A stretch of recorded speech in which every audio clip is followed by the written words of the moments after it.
All right, hello everybody, and welcome to another Invent Global panel. My name is Nick Durazio, and I'm once again hosting our esports conference, but in its most glorious digital version. I am here with a fantastic lineup of panelists, and we're going to be talking about esports fashion and merchandise. As many of you already know, teams have taken up fantastic ways to express their own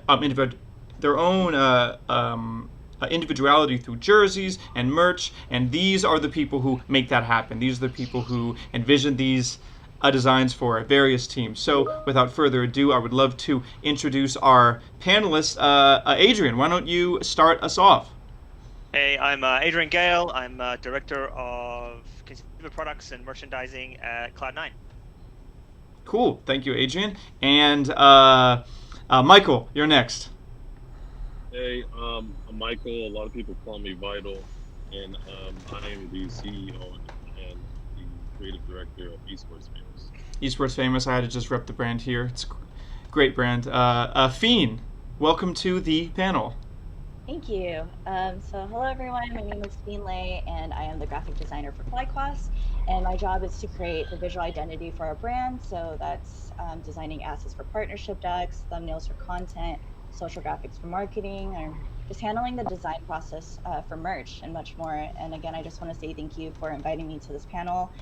Super honored to be here, and especially since it is my first, I'm a little bit nervous, but I'm really excited. Hey, don't worry. I am super honored to have you guys here. And last but certainly not least, Damian, how are you, my friend?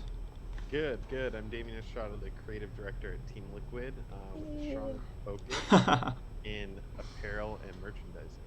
So apparel and merch, that is the main topic of this conversation. So I guess I would just start off the panel with a broad question. And I guess, Damian, you can start us off with this one. Where do you think the intersection between merch and fashion and esports first started? Or just where do you think the core of that is? This is a big one. well, please, to as a whole. Yeah. Well, going back to. I guess my question would be, why is it, do you think, esports fans resonate so much with merch and jerseys and things they can wear as ways they can show off their team love? Well, the first thing that I'll say. Okay, never mind. The stream didn't have audio for a second. Okay. I think a lot of it comes from, well, I guess I'll talk about it personally for myself. Mm-hmm. So for me, my love and appreciation for like merch or apparel from a team perspective is I was never really someone as a kid that really understood sports in the general sense, right? Yeah. Like I had a lot of family members that would like scream at a television, and they were like huge Cowboys fans and Lakers fans, and I never really got it as a kid. I wasn't. Mm-hmm. I wasn't not athletic, okay, but I also wasn't athletic, and so team sports were never something that interests me. So once esports came around for me, and it was like very much in like the Dota 2, like Navi versus Alliance days, that I got like super hyped about it. I remember buying my first piece of merch, which was very much merch. Mm-hmm. It was like an Alliance logo on a t-shirt.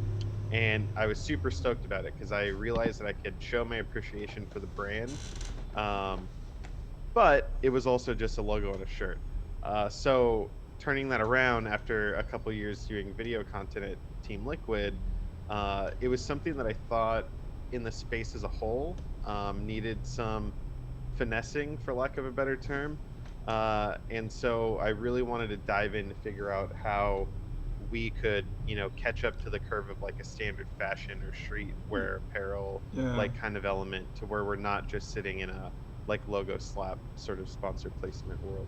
Yeah, it's funny that you say that, because that really resonates with the first time I bought like a piece of esports gear. This was like an MLG shirt, and it was that logo that was like the straight ripoff of like the baseball, right? It had the controller on it.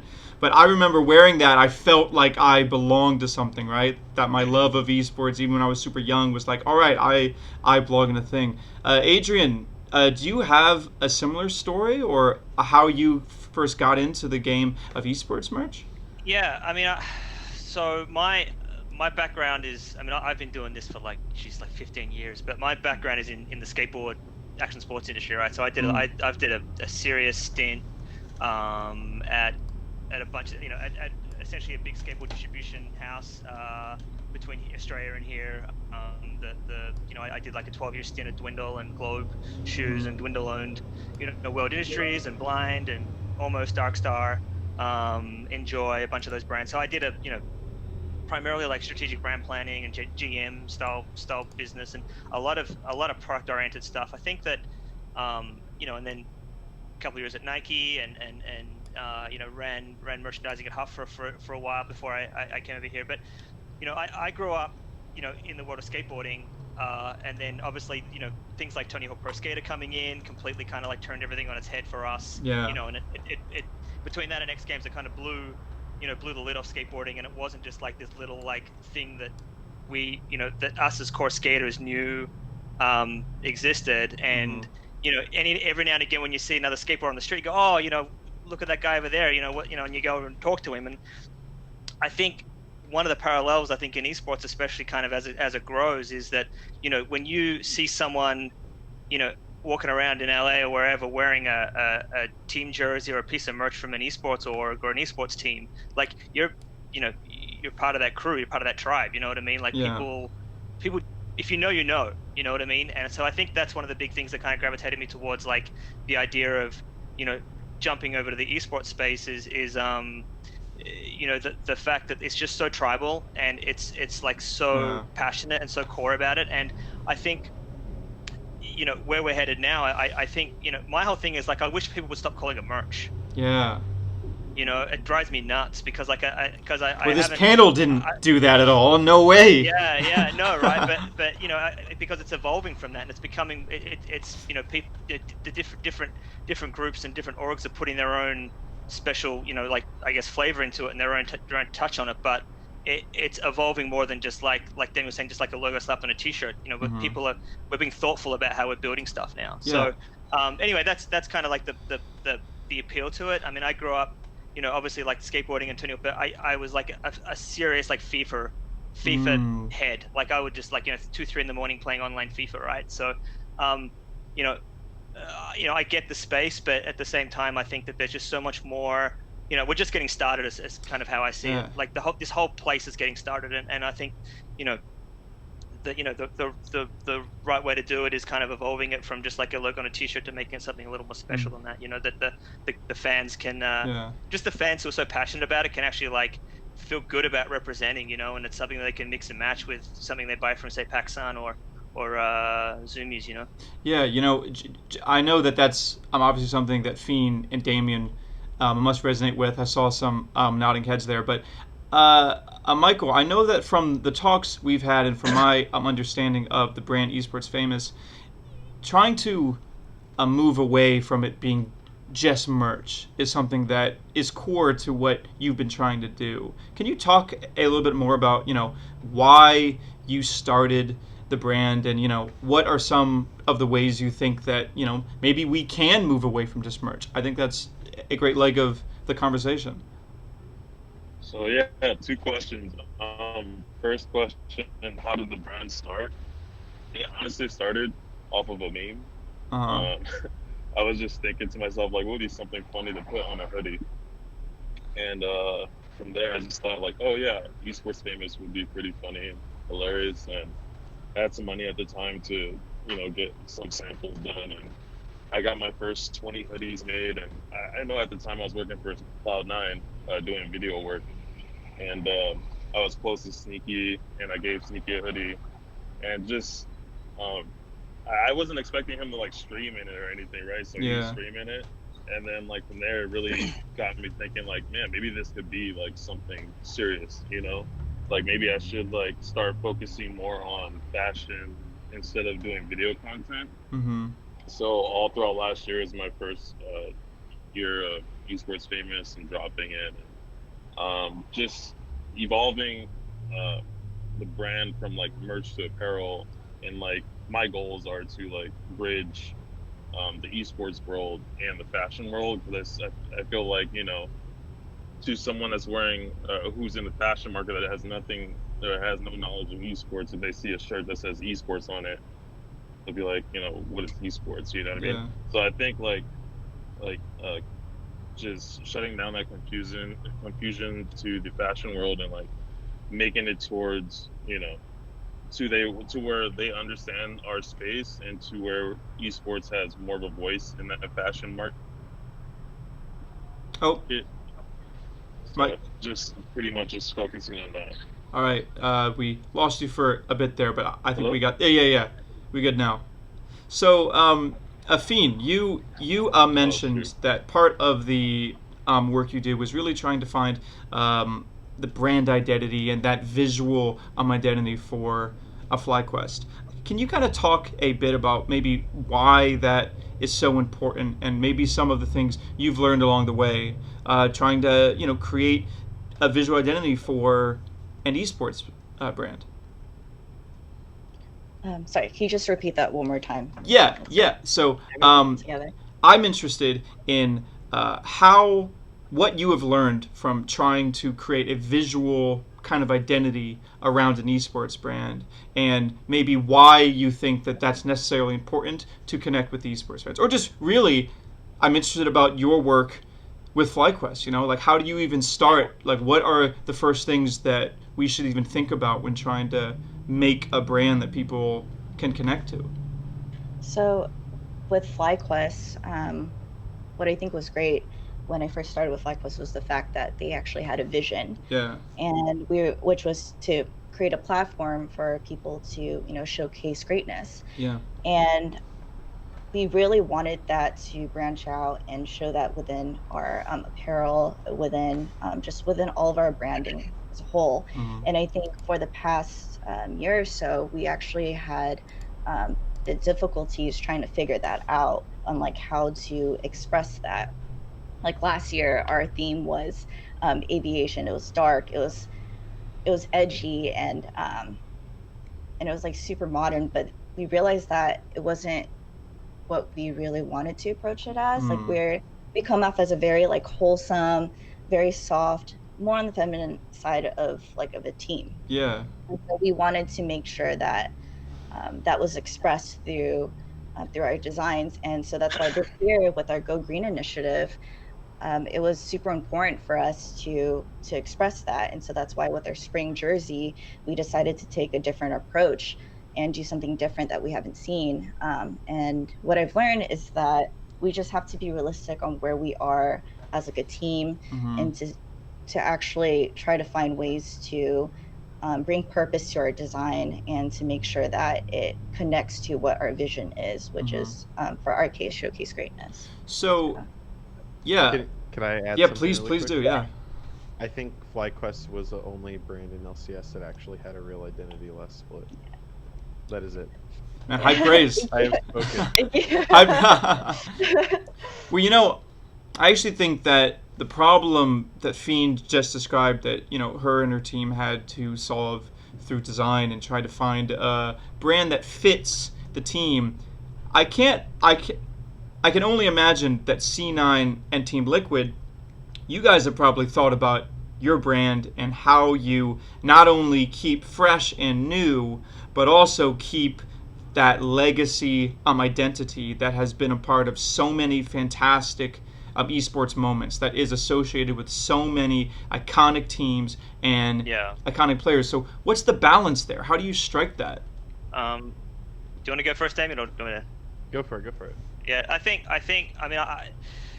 I mean, for us, I think staying on brand is really vital, Mhm. and you can kind of see even in the last year or so, as the Pimba partnership kicked off, and the way that things have evolved, like there's really clear identifiers in the brand, like the C9 blue, obviously, and the logo are obviously two of the key kind of drivers for us. And even if we kind of go in a seasonal direction, we always kind of center ourselves back to like making sure that does it feel like C9? Does it, is there elements of the logo? Is the logo recognizable, strong enough, and is the brand read strong enough? Is there an infusion of the blue here and there to sort of, I think they're the important factors for us to kind of keep like the purists who are like so, obviously like think about 2014, 2015, 2016 C9 to where it's going to today. I mean, we did a big change up with our jersey this year, and it was initially a mixed response, but like people have come around obviously through sales and just people kind of backing it, but we want to make sure that we're catering to the people that have always been lifelong C9 fans, but as we evolve as an org, making sure that there's like markers that are always recognizable regardless of which direction we go, which team we have, which who's playing, who's streaming, And just a quick follow-up, and then Damian, I would love to hear your take on it. What are some of those recognizable identifiers that you want to keep? I mean, there's obviously the blue, but you have that. Are there any more? I mean, I think it's primarily obviously we have a you set up a branding guidelines and making sure that you adhere to the guidelines, deviate from that too much. Even working with Puma, right? Like we essentially have to hand the branding guidelines over to them and work with their design team to kind of build out a collection every season.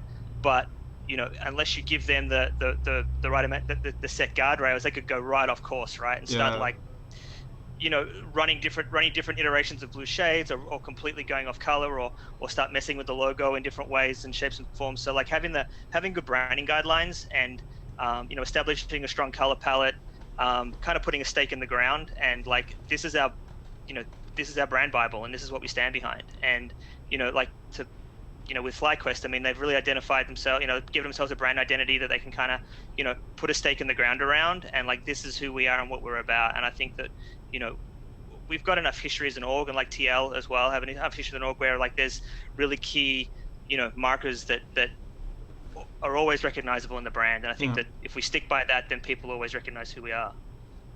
Yeah, I agree with a lot of that. I think this last collection that we just dropped yesterday, the Heritage Collection, is very much all-inning on that sort of concept of what are your identifiable markers without feeling like you have to sort of rinse and repeat the previous things that you've done. Yeah. That's actually sort of something that I wanted to touch on, because when you guys launched your new jerseys, I was actually a huge fan, and it was super upsetting to me to see that like a decent portion of the fan base was like, bring back the old one.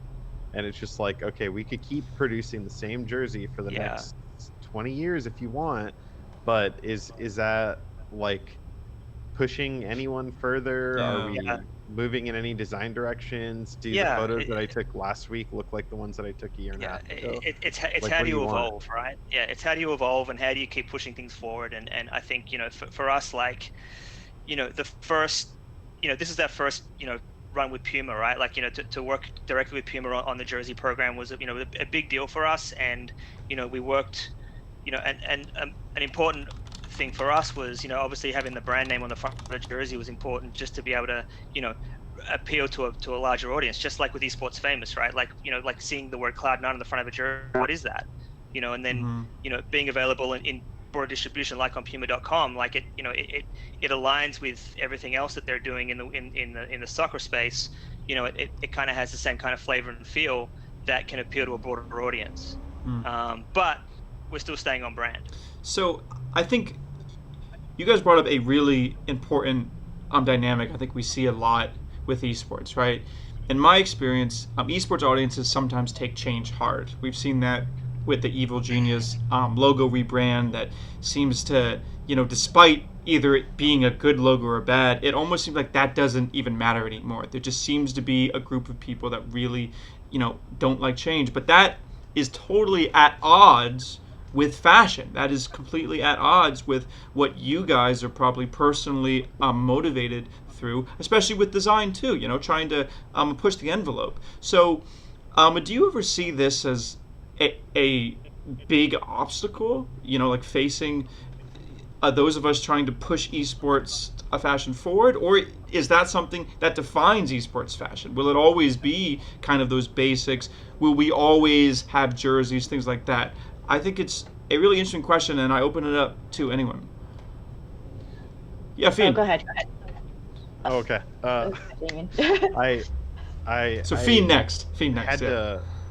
had to wrestle with this concept a lot when we first started developing apparel in house, because it was very much something where I think it's important as a creative to make what you want to see, because usually if you're good at being creative at all, it'll generally be something unique and interesting.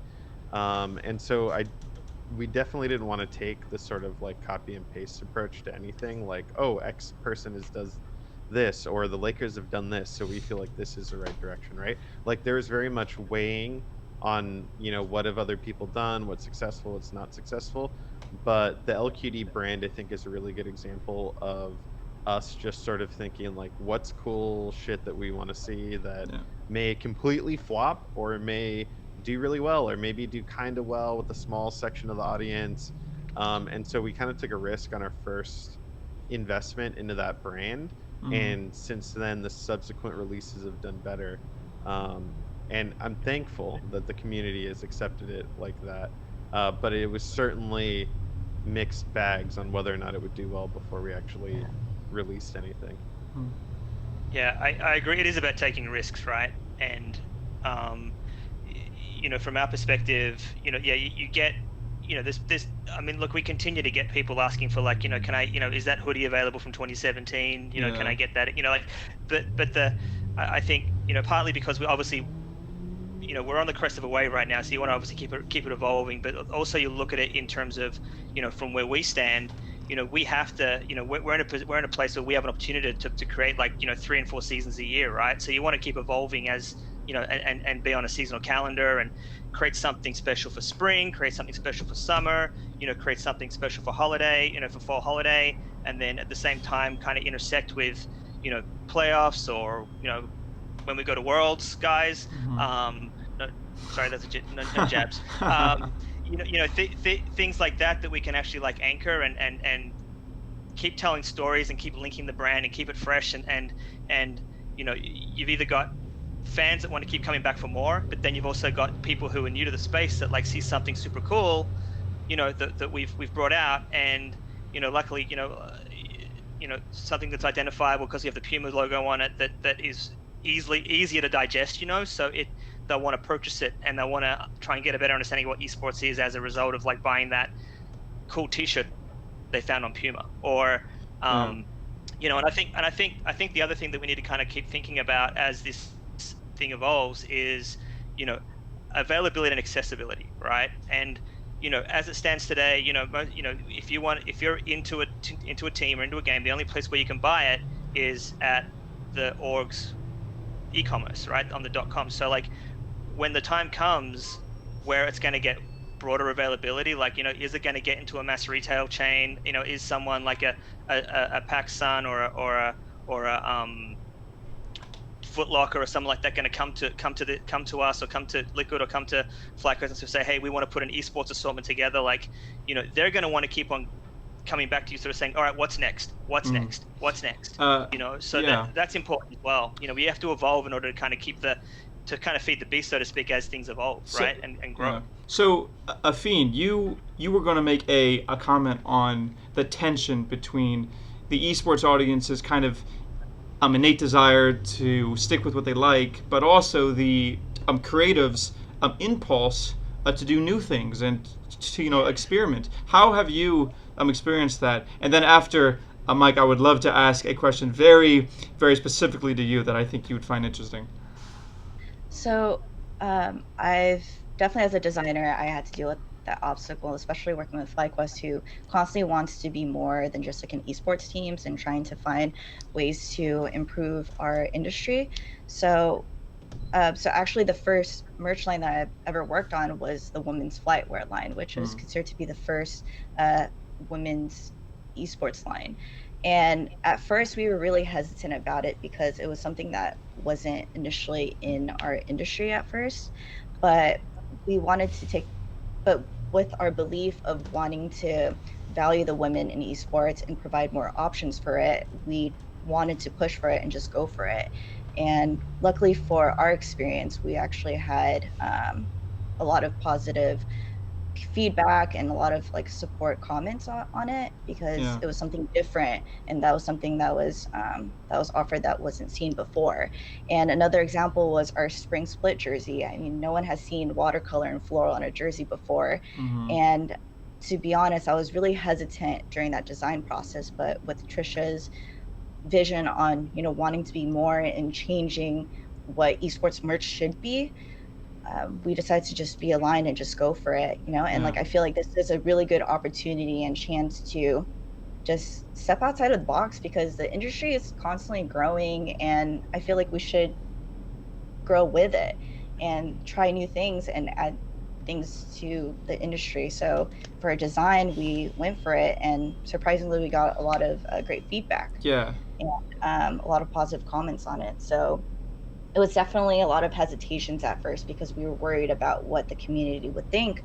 But I think the fact that we had a vision and purpose with it, and like positive reasons on why we did this, like it left a positive remark on it. So yes, a shout outs on that line. It's definitely much better than the esports dress that tried as they might. That was quite the hilarious train wreck.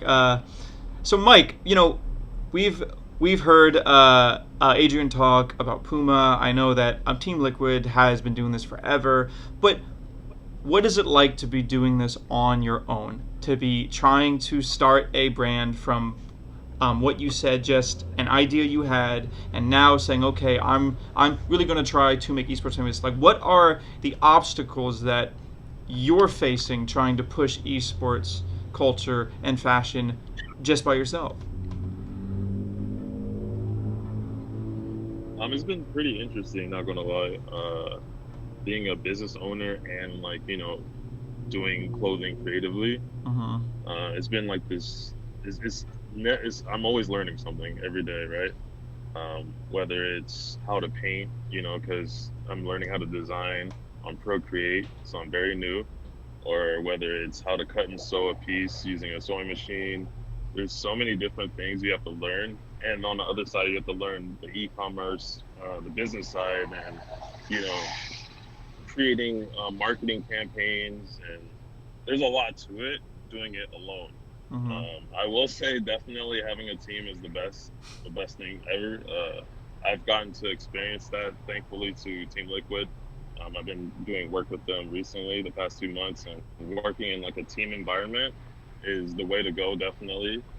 So do you think it's feasible then? Yeah. I mean, you know, say someone sees the Esports Famous brand and they say, hey, you know, like, I have an idea for merch. There's actually all sorts of more indie brands that pop up, you know. Kill Steel comes to mind. There's Spiff Space too, you know, like, that's something that he just started on his own. You know, like, do you think it's something that anyone can do, or is it maybe we're not there yet? I don't think anyone can do it. I think you should definitely have, it's like streaming in a sense. Like, you have to have the money to afford to stream full time, right? Because no one's going to just watch your stream at the beginning. Maybe you might get a host or something like that, but it's really, you know, that way. I don't think it's feasible if you don't have the money to afford it, but I think if you are really passionate about making clothing, I think, you know, anyone should just give it a try. You know what I mean? Right now, it's like the best time to be creative, to be honest. Yeah. You see a lot of artwork on Twitter.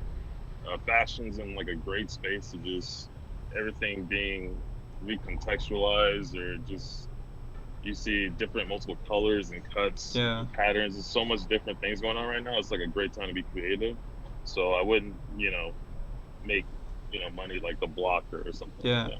So, you know, when most people think esports, a fashion, we usually think streetwear, we think hoodies, we think jackets, things like that. And, you know, that's probably a result of the consumer base of esports, or at least the traditional one, right? But we also have these huge steps into esports by massive fashion brands like Louis Vuitton and what they did with KDA, and we're actually seeing more of that. There was actually a story that was really interesting. It was an ex-pro league player is now making his own fashion line in esports, and it looks nothing like you would consider esports players. Like there's no team brands or anything but it's like much more into the high fashion world, I suppose, or at least that end of the spectrum.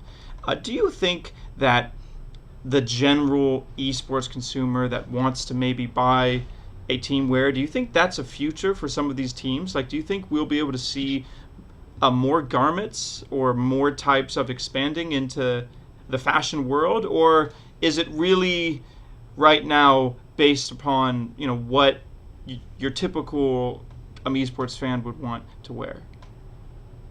I think I'll take this one real quick. Yeah. I think that it all depends on what Michael was saying. It all depends on what you can afford, right? Yeah. Like, can you afford to take a risk on something not selling? And so I think larger orgs and larger entities have a better opportunity to take a risk on a piece.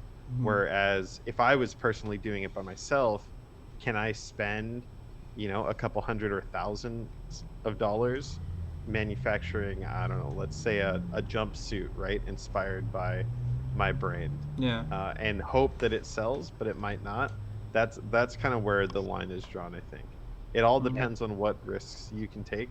I think we're doing a lot of more riskier things, but I also think it's about training the audience, and training the audience in esports as a holistic perspective, right?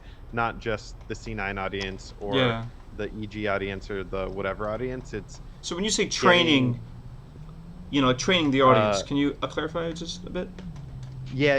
So more so like education about the space. I actually think 100 Thieves did a really good job when they first came out with their apparel program on how they like educated about like fabric weights and garments, and Vital, this being someone that worked there at that time, and a couple other people that we work with. So there's like a lot of insight on that. Like I really liked streetwear prior to jumping into like designing apparel or like developing out that side of things. And so like I had some ideas about like terminology and sort of what I was looking for, and like the weight of a material and the fits and all that. And so I think step one is educating the esports audience in that there is a big difference between like a $30 hoodie that you're going to buy that is a blank with a logo on it versus a cut and sew piece, right? Like the difference between like a Puma hoodie and the difference between a Gildan hoodie is dramatically different, right? And step one was educating the audience in that. So the C9 fan that maybe bought the hoodie 2 years ago for $30 that was on some really shitty blank, because everyone was on shitty blanks back then, right?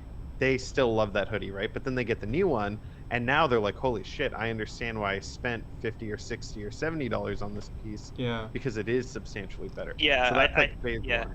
It's good. I think that's to your point. I mean, I think the challenge that we have though is like retailers. It's become so it's all .com driven. I mean, obviously with everything being shut down, it is all .com driven right now, right? But it's if you've got to do a really good job at marketing the differences in the build and the quality of the product, on as best you can to educate and train up, but educate that we are trying to build special, elevated product, thoughtful product, not just get an independent or a Gildan hoodie and throw your logo on it and add a sleeve hit or whatever. Like everything that we're doing is so thought out, and I mean to the point of like the 100 Thieves stuff, right? I mean, I know that got torched pretty hard as well, right? The latest collection, but I guarantee if you picked up that hoodie, you'd realize that it's a really well built garment, and if you don't translate that, if you just throw a bunch of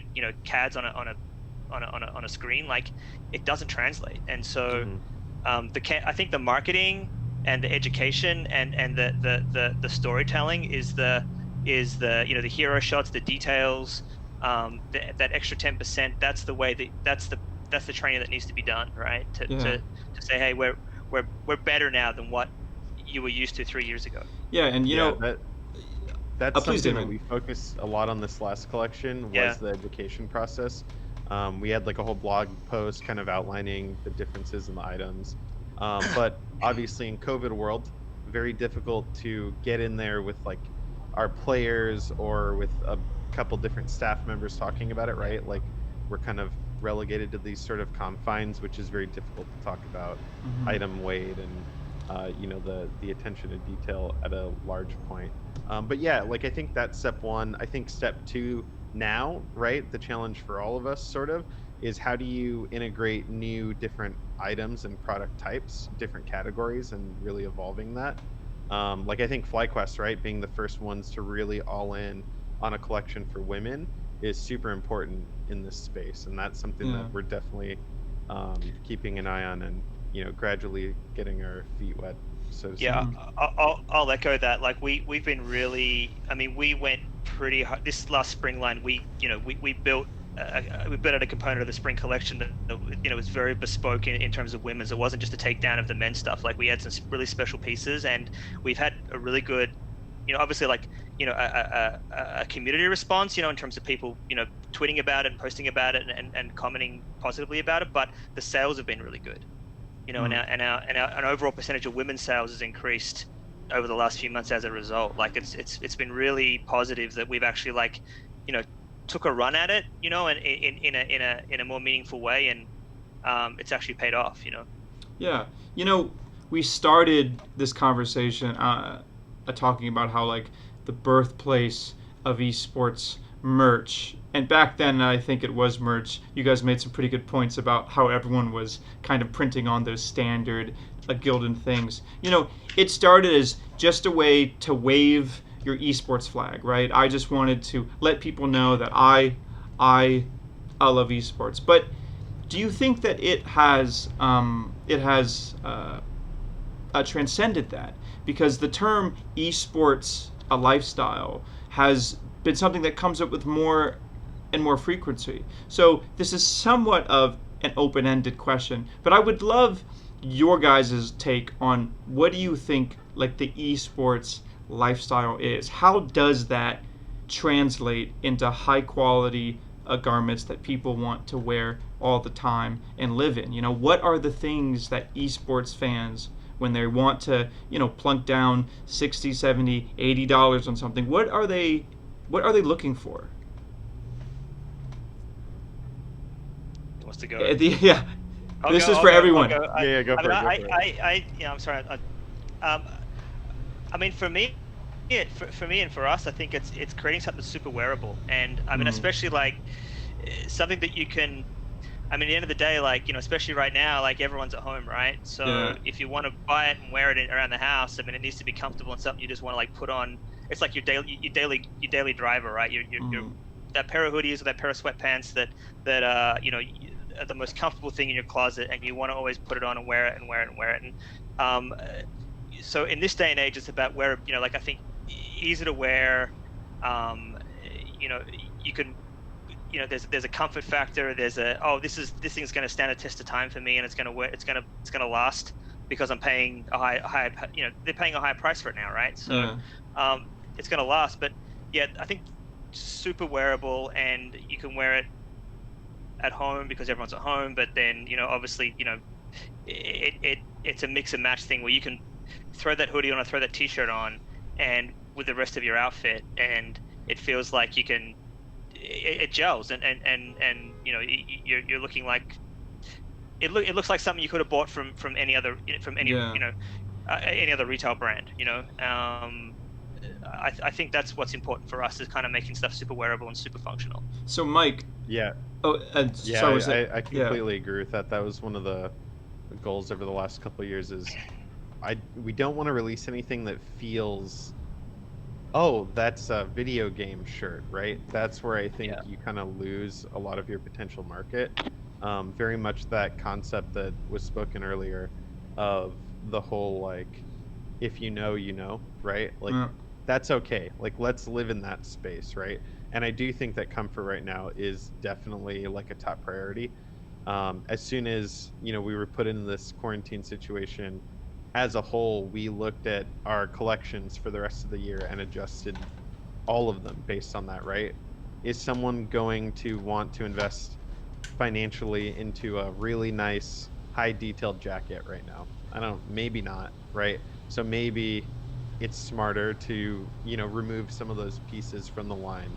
or like different things that we were thinking about for like player collections for travel and all that. We dialed it back a little bit, right? Because I don't know if any of us are traveling too heavily in the near future. So there's a lot of adjustment. Yeah. So Mike, those were two examples of kind of what people are looking for in terms of esports apparel, in terms of stuff that would make people comfortable wearing it. What do you think are the things that brands and designers should avoid? What are the things that we want to move away from? What are the things you think are the hallmarks of something that you wouldn't want to wear when it comes to esports merch? To be honest, what to avoid? Ooh, Well, I don't know.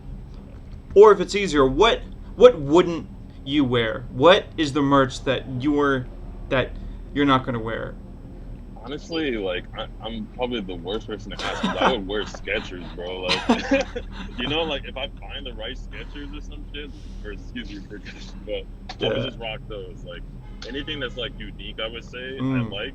So unique. Like, they're unique. Yeah. Uniqueness and something original. Like you can see a lot of people wearing Yeezys everywhere, right? But if you see someone wearing like a pair of I don't know, YSBs from freaking 2009 or something right there, I'll be like, oh, okay, so he's like a sneakerhead from, I don't know, just, I think those things, like the uniqueness of it is what appeals to me personally.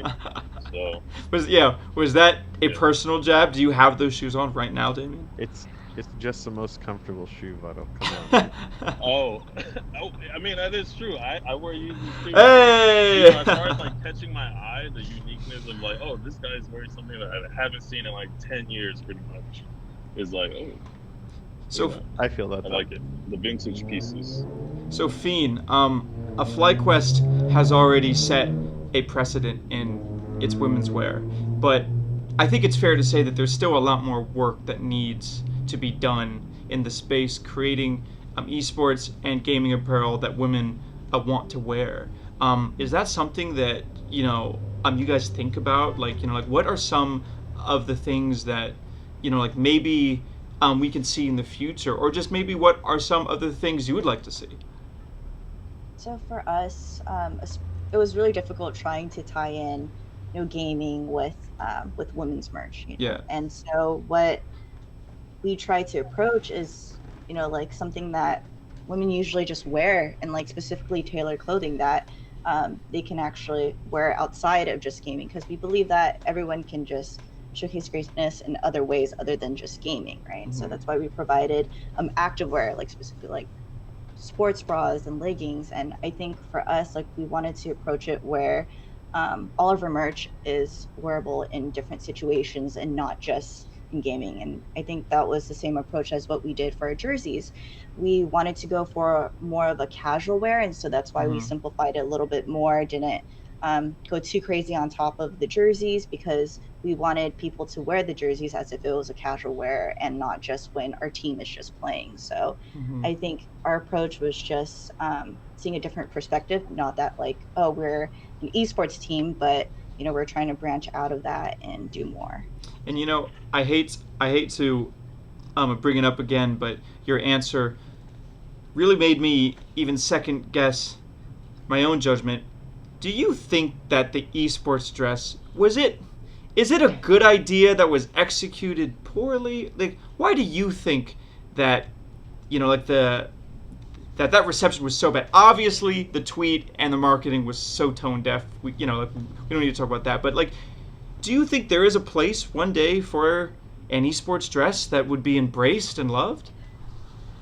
I think so. I really appreciated the effort and like the thought put into it, because it's bringing in some new ideas that we haven't seen in the esports industry. So I definitely have to give that credit.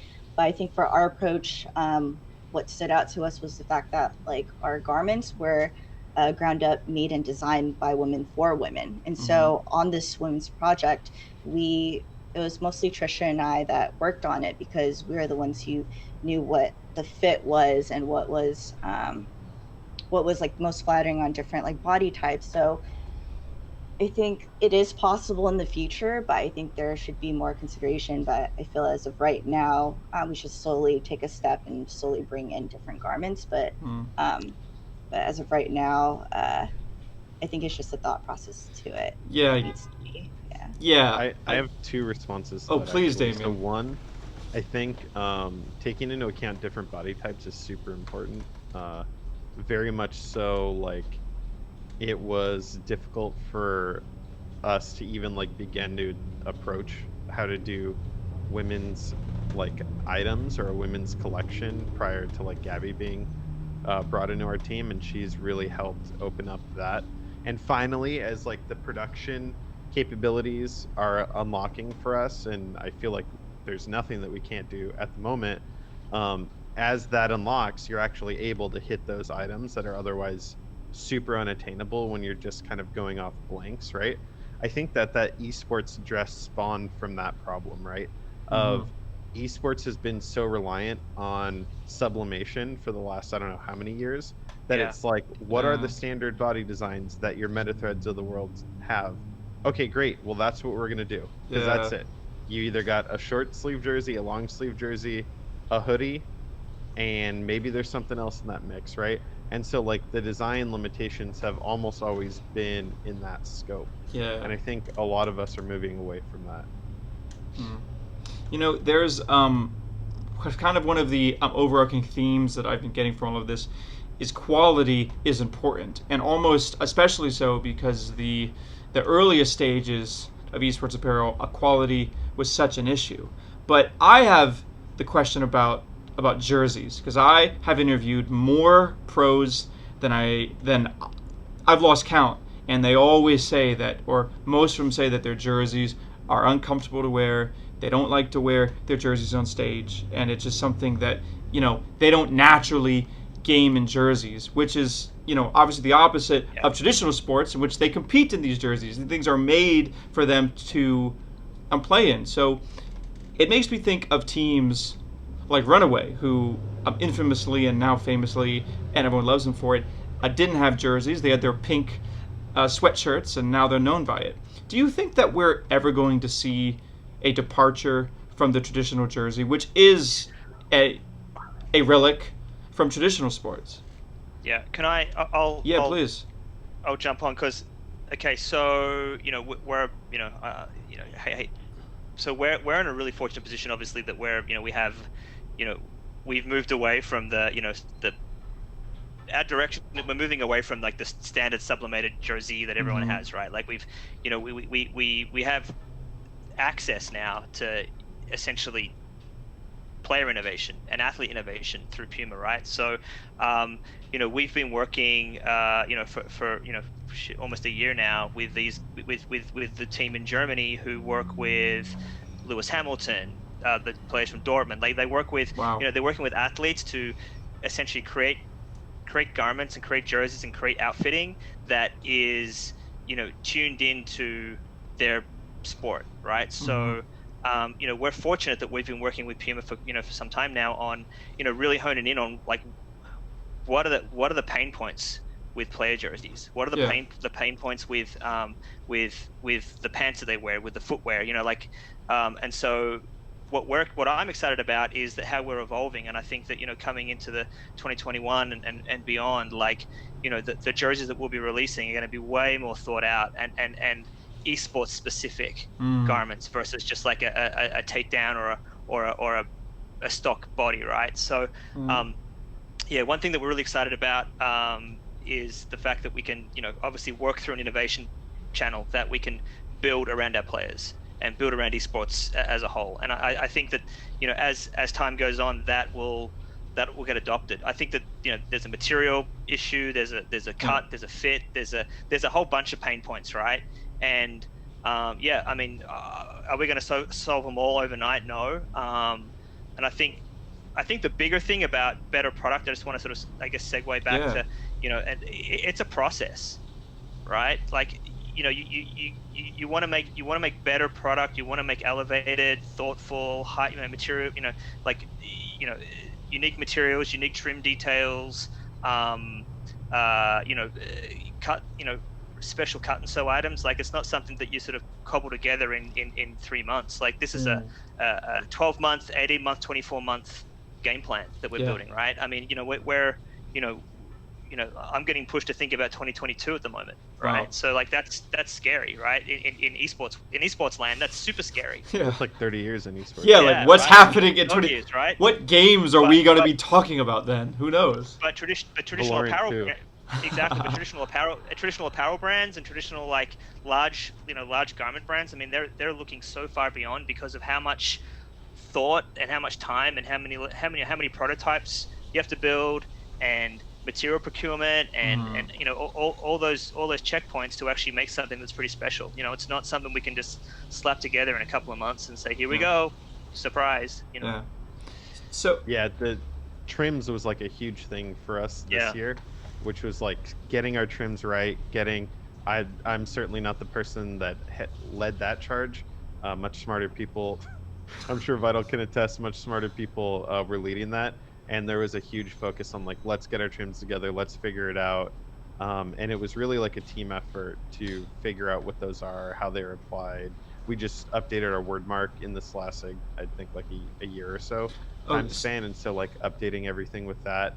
So just for content, because I'm a layman when it comes, when you mean trims or like trims being like this, like the toggle aglet, right? Toggle on the hoodie, the neck label, the woven patches, trims. Yeah. All right, see you, Damian. Ooh, nice. We get a live example.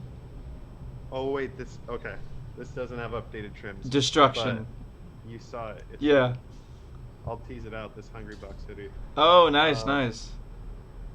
I don't. Oh wait, I do.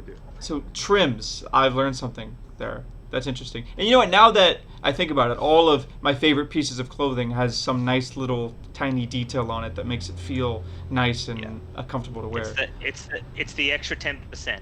Yeah, for real. That's what makes it your favorite. That's the thing, because you. It's the extra. Yeah, that's true. Yeah. Damian, do you have the example now? I would love to see it. I'm just realizing now everything that I have is a sample which doesn't have updated trim. So I pinned everyone. Oh god, utter destruction. That's all right. And everything I have is too early to show, so I'm not. Okay. Exciting. Yeah. Same. Too many secrets. Yeah. Too many secrets. So, Fiend, were you going to say something before we move to the? Oh, okay, cool. So you guys have talked, man, I've learned so much, be it just trim, that word then, but so much of kind of like higher level about how this stuff is made. And I also just want to kind of like remind you guys, just the sheer fact of you all being here, you have jobs in esports. You guys have made it, so to speak, right? There's so many people either listening to this or will watch this that don't. They want to get in, they want to start, they're young, this is what they want to do.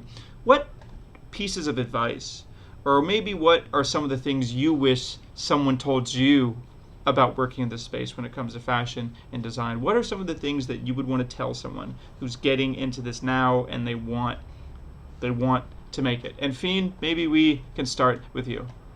Yeah, so probably like an advice for like a designer who wants to go into like merchandise and apparel.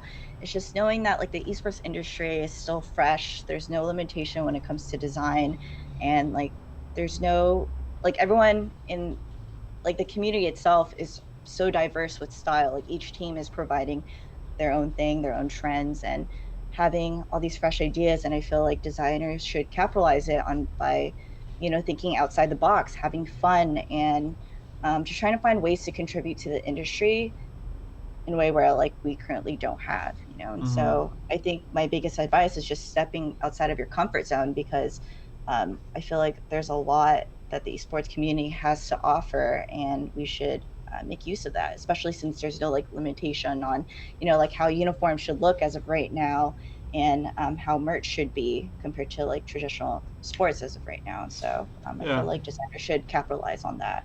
Yeah, I've always wanted one team to come out and each one of them is in full cosplay of the champion or character that they're going to play, because they've already planned it. One day that's going to happen. I can't wait for it. Damian, do you have some advice? Ban would be pretty transparent, right? Yeah, they all come out and be hilarious. Kind of to touch on that, I think to some extent, like there's only so much that a team can do, right? I'm pretty positive. Someone correct me if they know, but I'm pretty positive. Like in the LCS, you can't necessarily step on the stage with a shirt, even if it's like a $700 shirt, right? You have to be in a jersey, from what my understanding. I mean, that makes sense. Yeah. It all needs to be approved, like pre-approved. Yeah. So you can't make a rolling change. Even if you want to make like some big about face change mid-season, you have to go through the approval process. Mm-hmm. Yes. So yeah. So actually, so that could be a limitation with some spaces. So, but sorry, please. Oh, go for it. Well, I just wanted to stop there. Like, do you think those limitations are needed? I mean, like, do you think that's something that helps esports grow, or is it necessarily a little too cautious?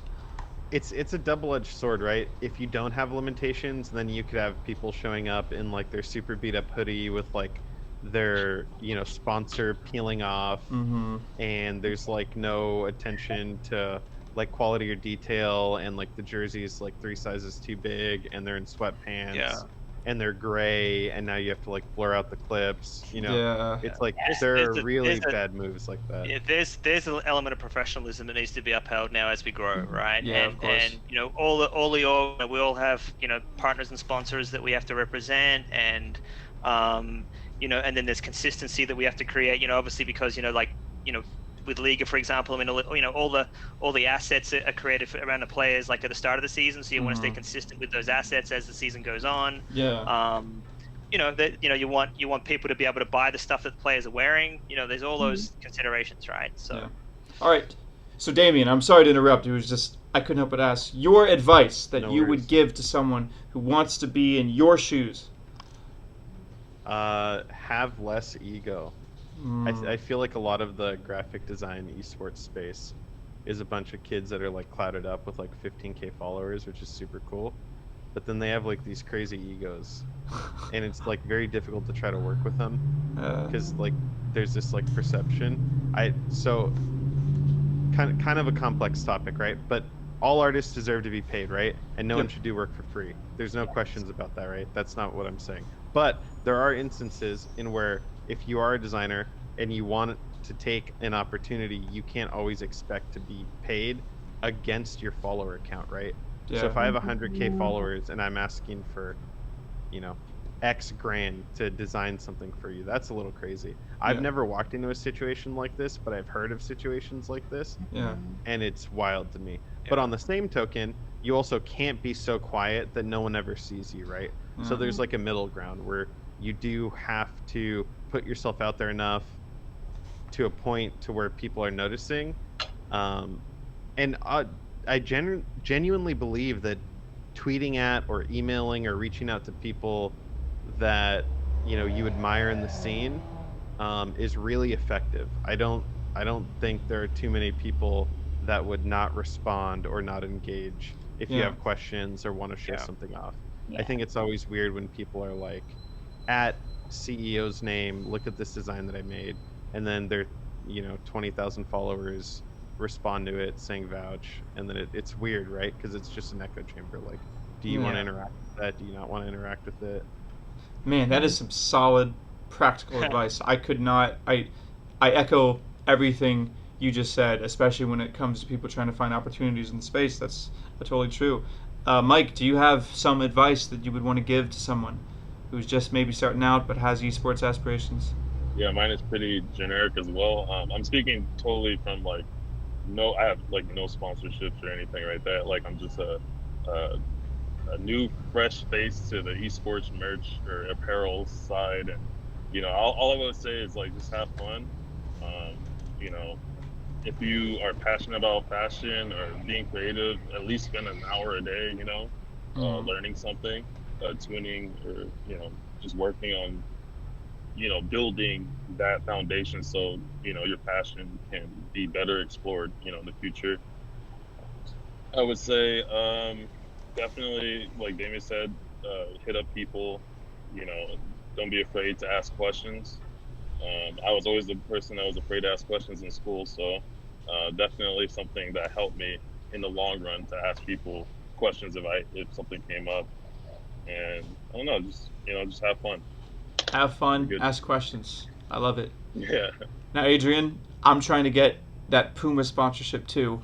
What do I got to do, right? What's the advice? How can, as someone who's been in this world of fashion and trying to really elevate this for as long as you have done, what's your advice to someone just starting out now? I think be humble and hungry. I think to sort of echo the just like the, Damian's point, the ego stuff. That's like if you're young and motivated, that's great, but you got to stay humble about it and build your, if you're in design, build your folio.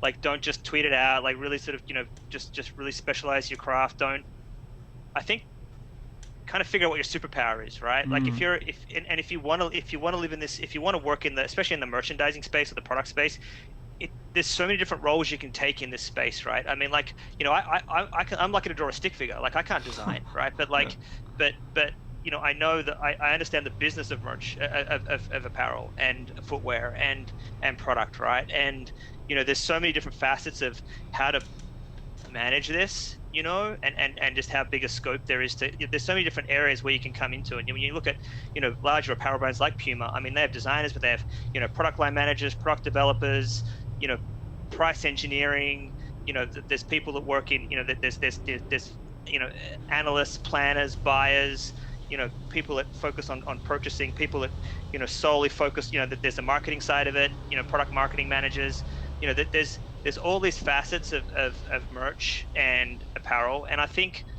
honestly, like, if you love esports, that's fantastic, but I think honing your skills around the product space, more importantly, will get your foot in the door. Because, like, if you have a love for esports, I see that as such a huge bonus, but you've got to have the fundamentals laid down first. Yeah. Like that's what I look for when I look at new employees. Like, you gotta know the craft, and you gotta know what's up, and you gotta know the, from trend to brand to build. Like, you gotta know all that stuff equally as much as you know about, all the champions in league. Wow. Well, or you gotta be really fast at learning. So we got be humble, find your superpower, work hard, and reach out to people. Well, you know what? You guys all must have a superpower of being fantastic panelists, because you did great. This was awesome. I had such a fun time. Thank you so much for joining me here. I learned so much, and I'm sure everyone listening did too. I'd like to thank everyone who did come to listen. You can see more of these type of panels. We do a panel every Friday at 2 p.m. You can check us out at inventglobal.com or on Twitter and on social media at the same. You can find all of our fantastic panelists on Twitter, just on screen here. You can see their ats, but I'll just read them out. You can find Mike at Esports Famous, exactly as it sounds. You can find Damian at Damian Estrada. That's Estrada. You can find Fiend at Fiend Machine. That's Fiend_Machine. I love that. That's a nice little pun. And you can follow Adrian at AdrianGale8 on Twitter.